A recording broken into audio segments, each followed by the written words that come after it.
Hey, what is up guys? Gonna be casting this game between the Pangman here in the blue at 1073 versus Are You Damn in the red at 1070. I don't even understand that is his name.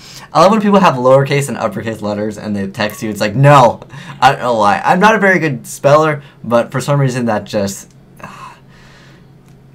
it rustles my jimmies. But anyways, hitting a bottomless trap hole is a good card. But let's see what I'll play in the... Oh shoot, that missed Falcon. This card is actually pretty good. It's actually a pretty dirty combo.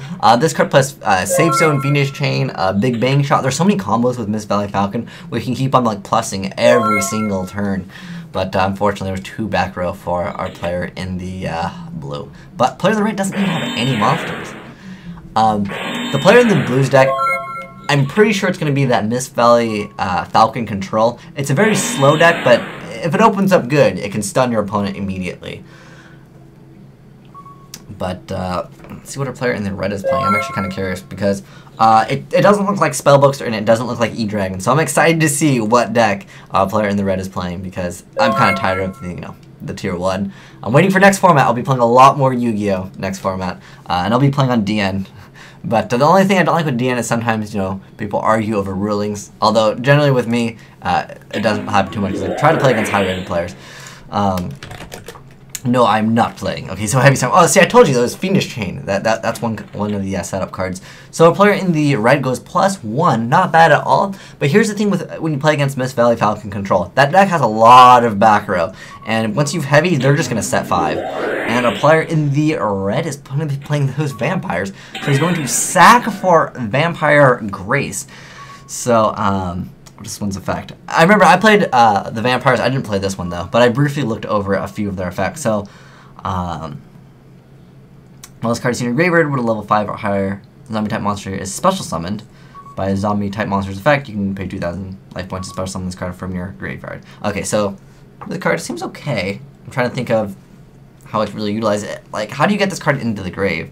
Is there any discard outlet? That's what I'm looking for. Grace effect, send spell, please. Oh, so when it's summoned? Okay, once per turn you can tell it one pipe and send one to the grave.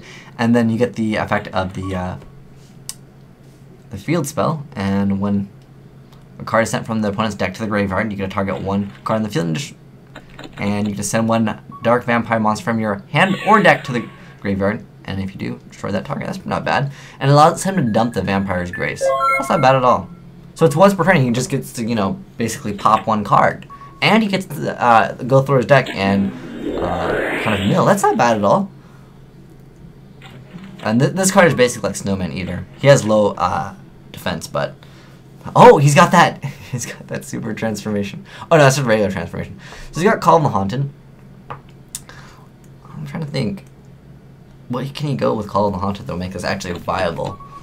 Because the problem is, once per turn, the vampire guy can keep on popping cards. So, I don't know if there's an out, really, to this. We'll see, though. Maybe he's got a plan of his own. Dark Hole. Okay, that gets rid of it. Alright. He's a little bit sad, because Vampire's Grace it would be pretty good. If that card survives on the field for a while, it seems like it's pretty good. Oh, a player in the...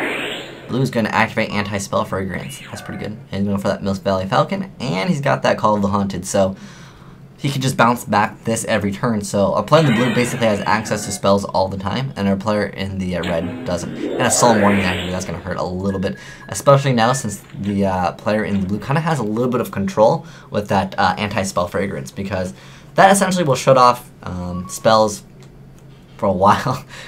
It is kind of lame, but you do have 3 cards in your hand where the player in the blue has 0 cards in his hand. And basically it comes down to, can that Miss Valley Falcon survive? Because if it does not, he's going to have a bad time. Ooh, he's going to go for a Hanzo.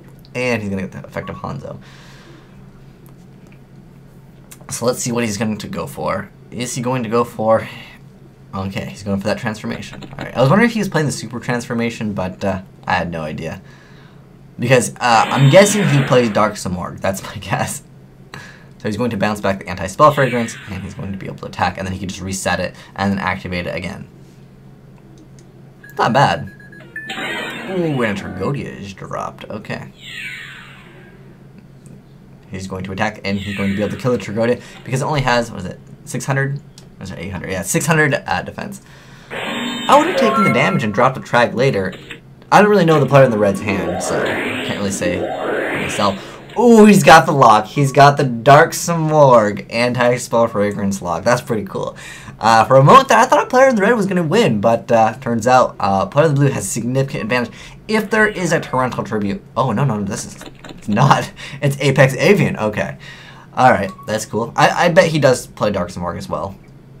But this card's pretty good. It basically can negate anything. And opponent in the red is not looking too good right now.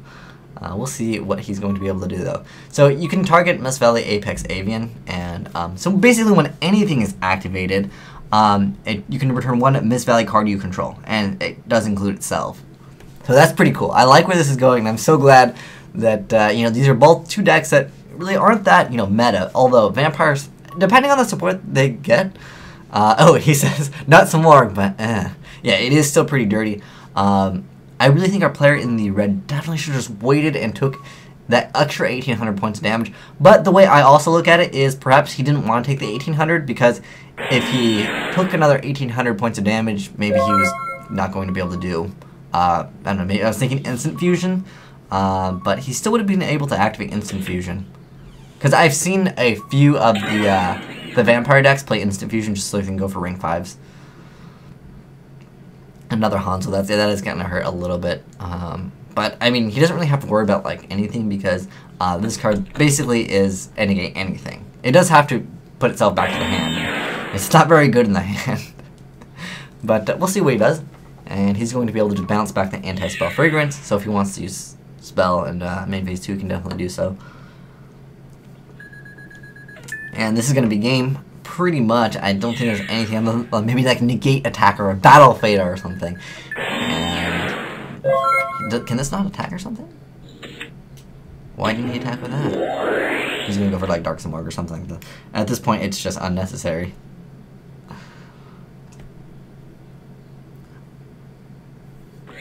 No, he's got the lock. Okay, gotcha. Is this card level 7? It is. He can go for like Dracosac or Big Eye now. And at this point, our player in the red, he can't set anything. Oh, there it is. I was like, where's the anti-spell fragrance? So our player in the red can't set any spells, and he has to set spells before they can activate. So he's going to activate a Mystical Space Typhoon, and he could just negate this and bounce it back to his hand if he wishes to. I would actually let that. I would let that go through because anti-spell fragrance is still there. What? Did he bounce back the Hanzo?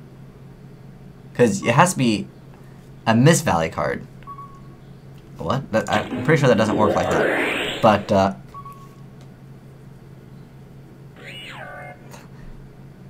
that was a... I'm not crazy, right? That was Hanzo. Avian can't Samorg? I'm a little confused. This was set a long time ago. Let's see what the Worcestershire are saying.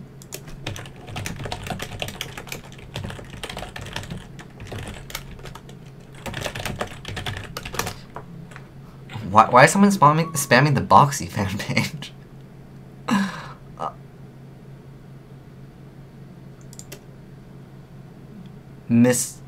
Oh, okay. I wasn't paying attention. Okay. That is a Mist Valley card. I totally forgot about that because I was like, what? What did he bounce back? Okay, I gotcha. So he's going to send a trap, and now he can pop anything.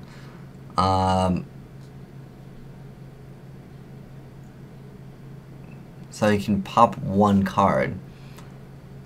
I don't know. Maybe our player in the red might be able to come back from this. I really think it's going to be very difficult. I don't know why he didn't just negate this and just be like, it's fine. I'm just going to negate that. Because he still technically has Samorg plus anti-spell fragrance. I would have negated that effect. But we'll see. You never know. Maybe he's got some trick up his sleeve.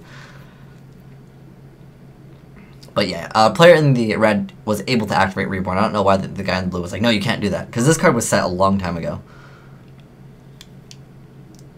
Yeah, I would have just stopped this immediately. Because he can't stop the effect of the field spell. That's already there. Is this a cost? Let's see. Yeah, you should be able to negate this. Because you just declare one, and then it sends. And then he's able to like tribute without, well, you can normal summon without a tribute. So you're gonna pop some more. I would have popped this. What are you gonna make that's gonna get rid of this? Because this can bounce back itself. We'll see though. I want to see who's gonna win this game. It's really still up in the air. Why doesn't he want to bounce that?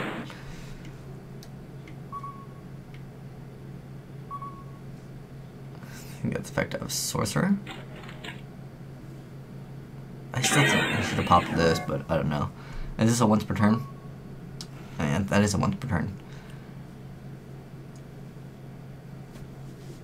Okay, so he's got the effective Shadow Vampire. He's gonna go for Vampire Lord.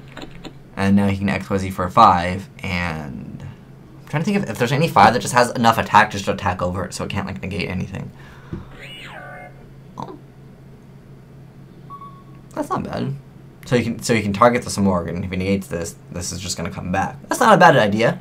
But the problem is this card was special summon in attack position. That might have been a mistake when he reborn. Because this can just be like, well, if he just has something that can attack over this. No attacking? Is there something I'm missing here? I don't understand why he didn't just attack. He would have been able to hit. Can this card not attack this turn? I think this. Oh, and this one has some negative effect. Oh, okay. Other monsters you can't attack. So he's just going to lose.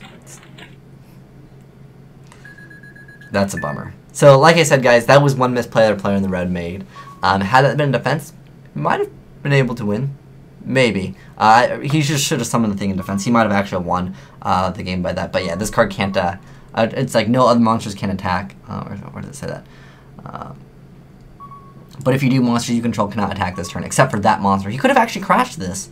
I think he should have still done that. I don't know. Let's see what the watcher chat's saying. Because Anjanize is here. MisplayAnjanize.com. Yes, but anyways, that was a pretty good game. Although he definitely should have been in defense. He totally forgot about Grace. Yeah, he should have summoned it in defense mode. He probably would have been better off. But anyways, thanks for watching, guys. Anjanize signing out.